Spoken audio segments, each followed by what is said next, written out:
Richie's truck, and he's gone and bought himself a flat link expert, and he wanted me to put it on for him. So look at that, this is such a beautiful bit of gear. That's it there. So I'll quickly show you how to do that. That's what he used to have, that's what most people have got, right? A hook like that, you know, very common. And they're down here. If they're down there, the ropes down there can get damaged, and they're just, you know, no good really compared to what you can do now. And look at that as well. That's what Richard had before, right?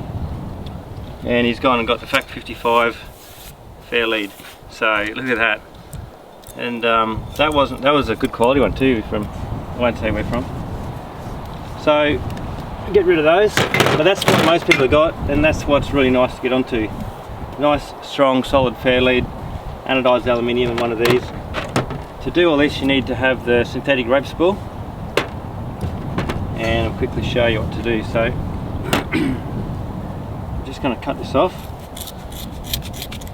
These little cutters,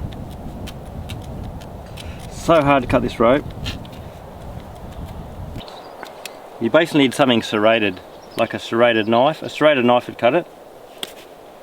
Alright, so I've got that little bit of serration on there. A standard knife, even a razor blade, will not cut this rope. You need something serrated. This has got very small serrated teeth, but it's just not quite cutting through. Anyway,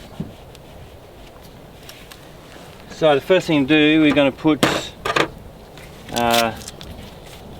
he's also got the fid. These are a great little tool to carry. If you want to do anything with rope, you need one of these fids. And I've played around a lot with fids. The Swedish fid, this is the one from Fact 55, and they are just brilliant. So,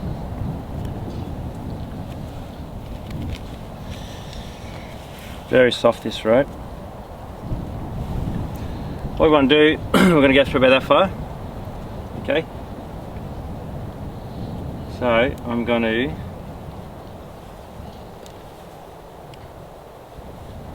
put that through there.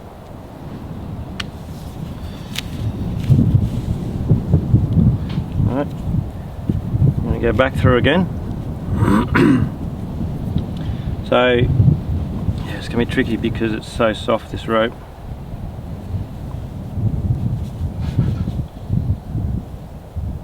You got to try not to split the fibres, righto, through twice, and I'm going to go through. I go through a third time with the bridles that we make up. I think just a third time helps hold it a little bit better.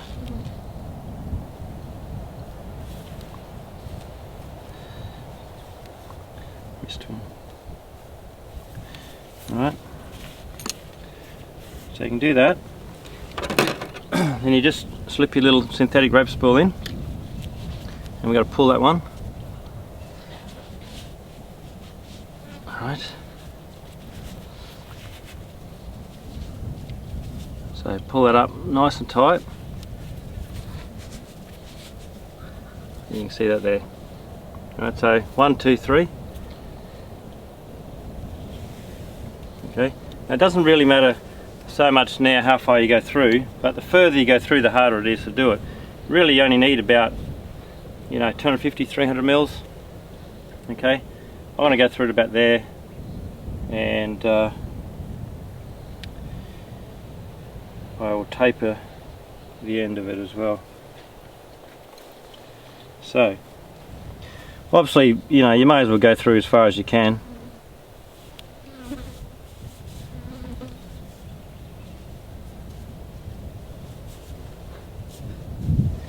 Because it's so soft, it can get real hard. You got to be careful that you pick up the middle.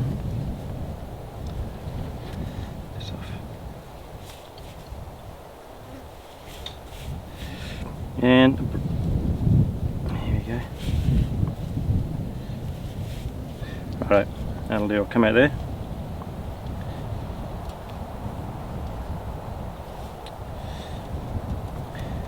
And this winch rope is so soft, it probably almost needs replacing.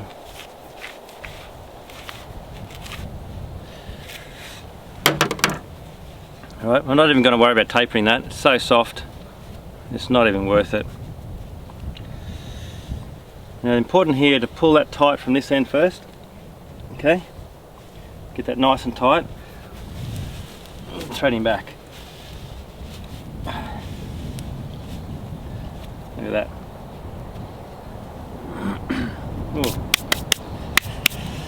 Righto. So that's that part. Now what we're going to do is get that onto there. And to do that you need your little circlip pliers. So you need the angled ones really, and like that.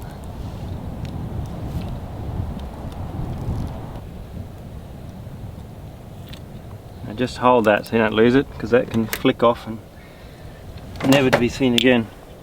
You can buy those separately, and the pins if you lose it. Alright, goes on there.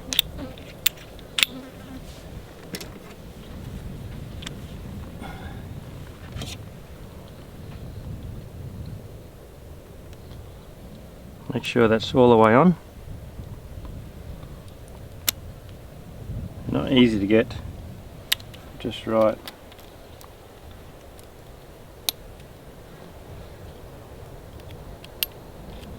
Okay. There's about a mil gap between where the pin is and the line that the recess that goes in, so you got to make sure it's sitting definitely in there, okay, which it is. So it's not right on the bottom, there's a little bit of a gap. And that's it. Hey Richie, can you grab us a soft shackle? So,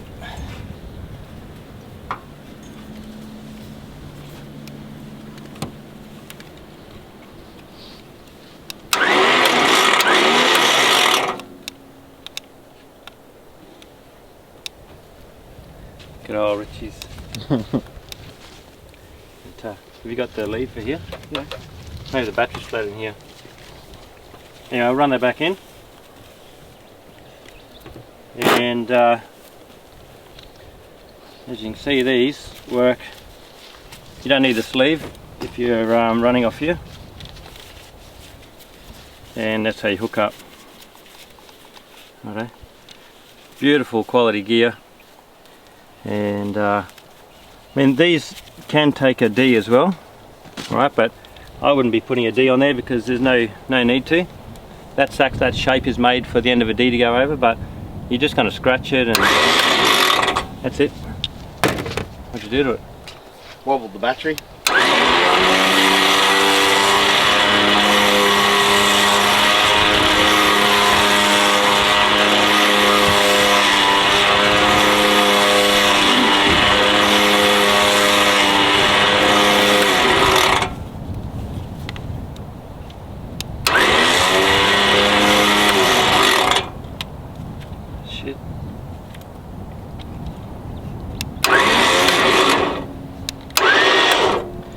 Oh, look at that. So that's what we used to have, you know, that rattling around, banging around, tied off down here or whatever. Look at that. And now we've got that. Now that rope that Richie's got is pretty worn. You can see it's, you know, it's very soft. Being so soft, it's liable to get damaged easily, and starting to colours fading on it. So it's a good idea to, the next step what I'd be doing if I was Rich is pulling that line off, putting on some new Drifta winch replacement line. We've got that now available by the metre in a 10 tonne or a 12 tonne. So we can send you the rope and you can just spool it on, and then that becomes a winch extension rope. So that's the next thing to do. But yeah, a lot better setup than what we had. And no worries.